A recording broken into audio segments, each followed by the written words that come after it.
Praise the lord. ప్రభునందు ప్రియ దేవుని బిడ్డలారా, ఎలా ఉన్నారు? మీరందరూ క్షేమంగా ఉన్నారని విశ్వసిస్తూ ఉన్నాము. మీ యొక్క ప్రార్థన అవసరతల కొరకు నిత్యము ప్రార్థన చేస్తూ ఉన్నాం ప్రియులారా.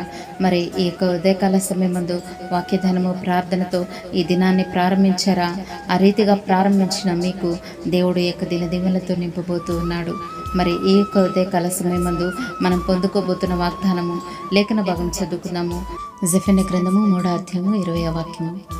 భూమి మీదనున్న జనులందరి దృష్టికి నేను మీకు ఖ్యాతిని, మంచి పేరును తెప్పింతును.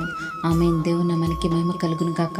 ప్రభునందు ప్రియ దేవుని బిడ్డలారా, దేవుని వాక్యంలో ఉన్న సత్యాలు తరగనిది, ఎంతో భావముతో కూడినది నీటి ఊట లాంటిది ప్రియులారా.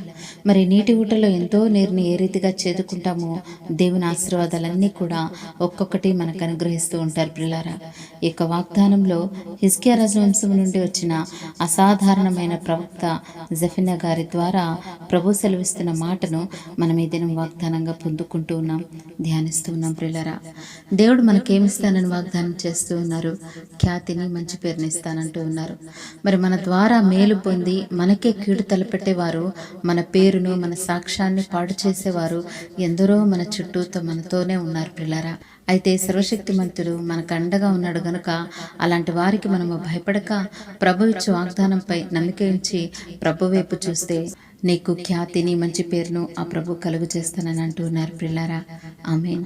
మరి ఆ దేవాతి దేవుడే మనకట్టి కృపను అనుగ్రహిస్తానంటూ ఉంటే ఆయన ఉద్దేశాలను ఎవరు చెడగొట్టగలరు ప్రియులారా? ఈ వాగ్దానం వింటున్న ప్రియ దేవుని బిడ్డ, దేవుని సంకల్పము చొప్పున నడవటానికి ప్రయత్నిస్తే ఆ ప్రభువే నీకు ఖ్యాతిని, మంచి పేరును కలుగజేస్తానని అంటున్న మాట మన హృదయంలో దాచుకొని దీనిని బట్టి ప్రార్థించి శ్రేష్టమైన ఫలాన్ని ఆ దేవాతి దేవుని దగ్గర నుండి పొందుకుందాం. ఎందుకంటే ఆ ప్రభు మనకు అనుగ్రహించాలని ఆశపడుతూ ఉన్నాడు.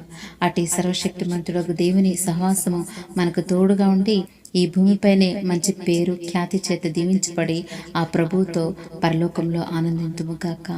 ఆమేన్. God bless you all.